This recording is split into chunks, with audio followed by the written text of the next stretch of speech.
सखी बीच नारी है और नारी बीच साड़ी।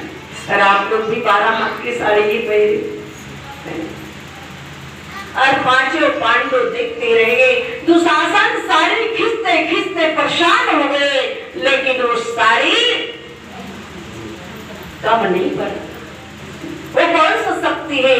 और वही शक्ति आप लोग के अंदर है माता बहनों, क्योंकि जरे जरे में है झांकी भगवान की।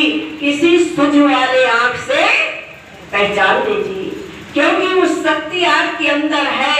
और जहां भर देखो जरे जरे में समाये हुए हैं, लेकिन हमारा श्वास रूपी शक्ति चल रहे हैं और चलते चलते एक दिन रुक जाएगी और समय इसका बुझ जाएगा।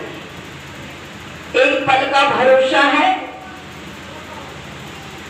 गुरु धारण करने के बाद हम उसको अभ्यास करें, अभ्यास करके अपने ही ब्रह्मांड में उस श्वास को रोकने के प्रयास कीजिए।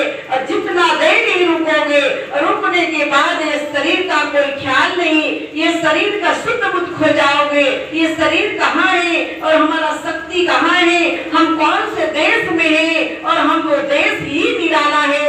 ऐसे देश के दर्शन करके भक्त जन सरगोर हो जाते सजनों, और हमें संसार के आनंद लेने में लगे हैं। संसार ही झूठा है, संसार मिथ्या है, संसार धर्मशाला है, संसार क्षणभंगु है, संसार एक धोखाबाज है। आया है सो जाएगा, राजा रंग फकीर, एक सिंहासन चल चला, एक बांधे जंजीर, जो आया है सो जाएगा। और जाने से पहले हमें शुभ कर्म करना है। और इस संसार में आने के बाद संसार को हम अपना समझ लेते हैं, लेकिन पांचों पांडवों के बीच में रहते हुए हमारे जैसे नारी थी, लेकिन वो क्यों नहीं समझे संसार को? जब तक संसार को समझे परमात्मा उसको दर्शन नहीं दिया। और हम के संसार में रहकर संसार को लेकर आया नहीं, तो संसार को लेकर आप लोग जाओगे नहीं। किसी का जाना नहीं होता है सजनों।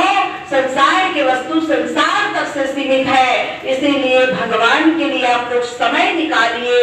और जो समय परमात्मा को दिया है, एक सेकंड में एंट्री हो रहा है।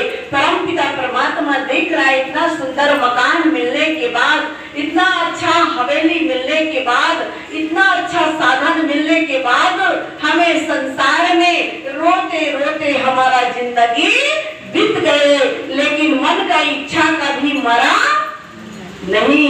माया मरी न मन मरा, मन मर गया शरीर, आशा कृष्ण न मरे, कह गए दास कबीर। इसीलिए कहा है कि जीवन के अंदर तूने भक्तों को तारे न होता, नाम रोशन